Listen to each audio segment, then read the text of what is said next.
What up guys, welcome to angelasavalon's YouTube channel. Angela, subscribe and hit the like button, give this video a thumbs up and do watch until the end of the video and leave your comment down below at the end of the video.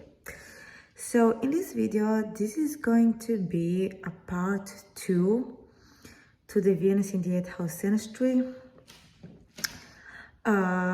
Probably going to be a shorter video. Most of what I have to say about this placement has been said in part 1. At least that's where I'm heading. Sometimes I say that, and the video does ends up being a long video, but I think this one is going to be shorter. So yeah, so do go watch part 1 first if you haven't yet. And yeah, so let's go. So let's get to it. So Venus in the 8th house synastry. So synastry, of course, it's an overlay between two people, relationship, friendship, platonic, family dynamic, all kinds of relationships between two people. And so when we have Venus in the 8th house, you know how I said, like in part 1, it can indicate a forbidden love. It can be a placement that is an indicator for either a forbidden love of some sort, or unrequited love, especially if there's like a 12th house, a personal planet in the 12th house as well in the chart. And even without it, it can indicate that unrequited love. And it's very and you know what it is. The thing about this placement is that it can even, not only is that it's generally devastating for I want to say either the house person or the Venus person. Many times it has been the Venus person that I was feeling more, or because what you gotta realize is that the person that needs to change the most, the person that needs to heal the most, is the one that's gonna feel the most. And sometimes it's the planet person, in this case the Venus person. So who is the one that needs to change the most? Because sometimes both parties, both people involved need to change, the house person and the planet person. But the thing is, many times one of them needs to change the most. Okay, so yeah, so it really depends on that, on the two individuals involved. So yeah, and so when it comes to the individual that needs to heal the most, it can be devastating, because if that individual, the one that needs to change the most, has also Plutonic placements in their natal chart, because natal charts do, our own individual charts do play a role in our synastry charts as well. So if the person that needs to change the most has also like heavy Pluto energy in their own chart, like I'm talking about mostly things like Moon Pluto aspect, like Moon opposition or square Pluto, Moon in Scorpio, Mars square Pluto, or opposition Pluto, something like that. If they have it, if they have either one of those aspects that I just mentioned in their own chart, in their natal chart, of the person that needs to change the most, then it's going to be even harder. It's going to be even more devastating for the person that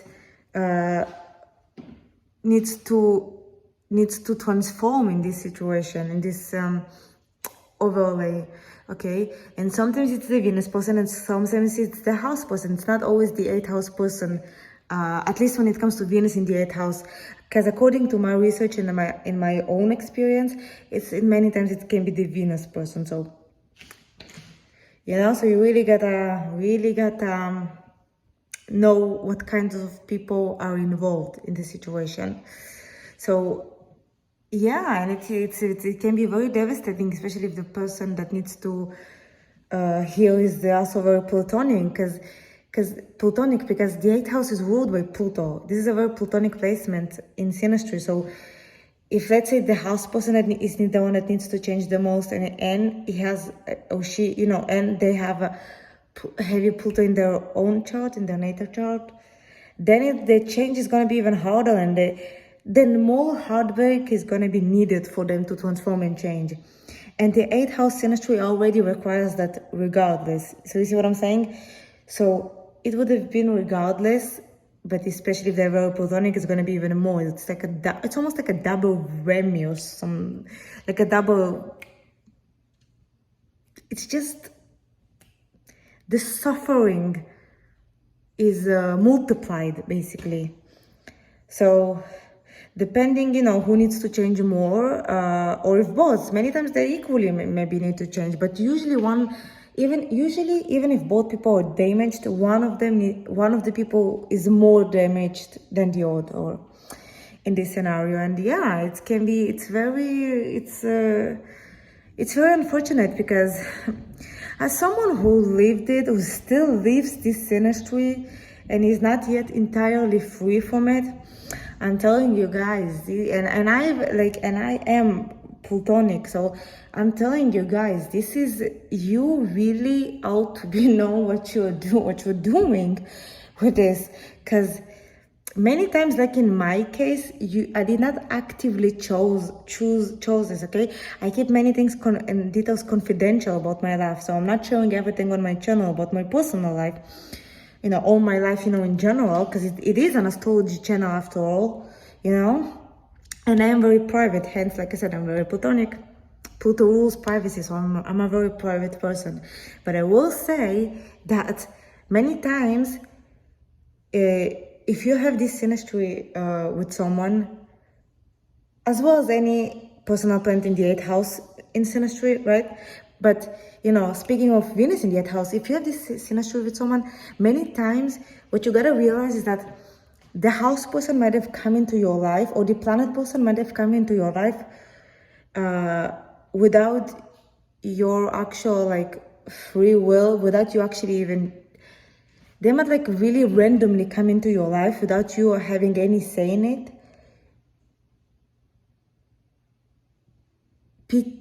in order to really create that change in you, okay? It's basically the universe's way. It's basically a cosmic way for you to finally change and heal your old wounds, you know what I'm saying? And it's not, and the thing is, the thing is, like I said, depends on the situation, because many times, the person that needs to change the most might not even want to change, because many times people do not actually want to change and heal from their old traumas that make them who they are, you know what I mean? They're not actively trying to change. And the thing is, even if you're like that, for example, even if you're like that, if you're a person that maybe you have too much internal pride associated with your traumas, and you don't, you're angry at the people that wronged you, and you don't actively work on changing yourself, this person, either the house or the planet person, might have come into your life to trigger the change in you, that may be the reason why they even came into your life in the first place, no matter what kind of affair it is, no matter what kind of connection you two have, you know what I'm saying?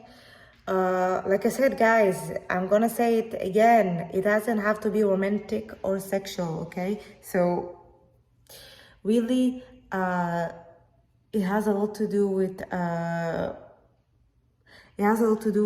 just you needing to change. So it can be a kind of connection and dynamic of all kinds. Well, that probably does,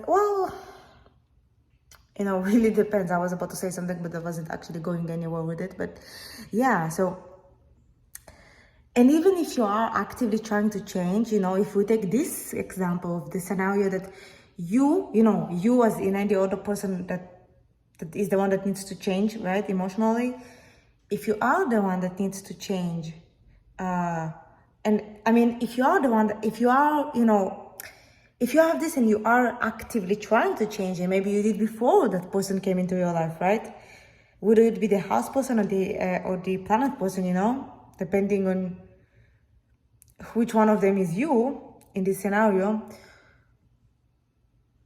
The thing is, once they trigger those old wounds, and even though you realize that you need to transform in order for you to really heal truthfully, like you are already actively trying to before they came into your life, the thing is, and you'll do that, but eventually you'll transform. But the thing is, because there needs to be a heartache first, it's like you have to, Pluto is about a rebirth. So you have to die in order to be reborn. And even though you realize it, the thing is that emotional death is so powerful and so immensely painful that you might dread it. Even though you get it, you get that this is what needs to be done in order for you to heal finally. You might still dread it. You might still dread the fact that you had to endure all of this pain, you know. And speaking of hatred, this is also this kind of placement in Synastry that really does indicate a hate-love relationship. So what you gotta realize that it's a very black and white kind of placement. So you're gonna go through phases. It's gonna be also very energetic. So it is very energetic, and you're gonna go through phases that you either love the person so much, you know, the Venus person or the house person, whichever you are, because it can be both, like I mentioned. So you might go through phases where you either love. Okay, I'm gonna give you, for example, if you're the Venus person, you might go through stages that you either love the house person very much, like addicted to them completely. But you're also gonna go through stages when you hate their guts, like to death almost, you know, quite literally, because it's gonna be very energetic between you two, because the phases that you are addicted and you're so in love with the house person, right, per se, are gonna be like very euphoric for you. But the thing is, once something in the, because it does happen in this Synastry, what happens is that the house person might be like, just either just energetically be a bit different to the Venus person, or and in other words, the Venus person would experience like some sort of resentment, even if just energetic, because many times it's energetic, the resentment. It can be verbal, but it's mostly, for the most part, it's going to be energetic between the two people involved. So, for example, if it's the Venus person, that needs to change, right, the most, it's going to be like as soon as you go through these moments that you feel like the house person rejecting you some way, shape or form, right, in some way, shape or form, even if it's just energetically, spiritually, because that's what happens mostly in here with this aspect, you're gonna hate their guts, because you're gonna feel so hurt, right? And you know why? Because you give them all their heart, because it is the placement that when you do love them, you love them with all their heart. That's why you might go through stages that you might hate their guts. But the thing is, even when you hate their guts, you don't actually hate them. You still love them. You just hate that they don't reciprocate. I hope I said it right. Your love, you know what I mean? That they don't actually reciprocate your love for them, right? And that's what you hate. But that's what you actually hate. You know what I mean? I'm not going to lie, guys. Yeah, so it's a very love and hate. That love and hate dynamic, energetically and spiritually, is going to be like rent-free. Living there rent-free. That aura is going to be existing between the two people rent-free. Mark my words, you guys. Mark my words when I say it.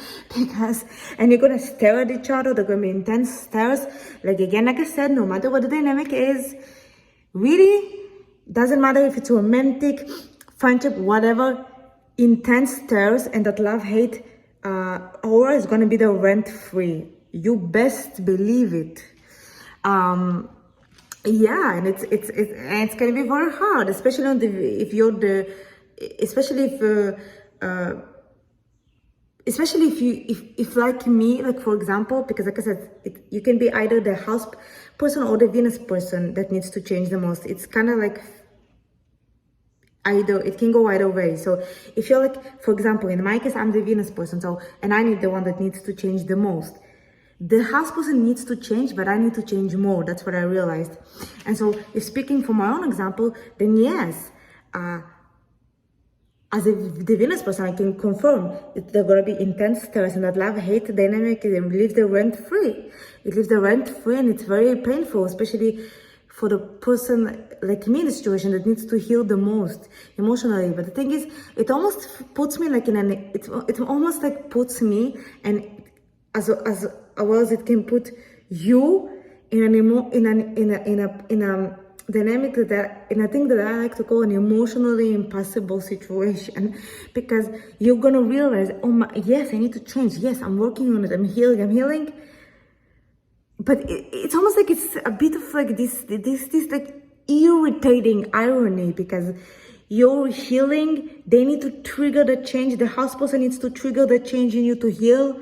Yet, every time you see them and every time you see the resentment, every time their existence, because what can happen here is that their existence of the house person can create this dynamic that of like, it's like the house person is a constant reminder of all the auto rejections in your life. And once you see them, it's like their presence becomes unbearable and you have to get away. It's not physically. They're in the room, you're going to the other room because their presence is just insufferable to you. Insufferable.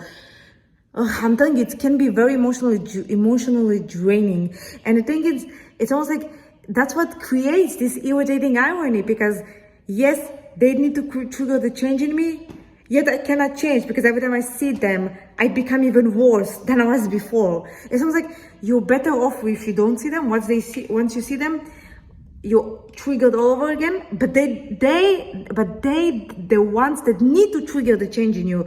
You see what I'm saying? This is why it's an emotionally impossible situation, and that's why I would never recommend intentionally choosing to be with someone or in a dynamic with someone that shares this synastry with you. That's all I'm gonna say. I did not intentionally chose that.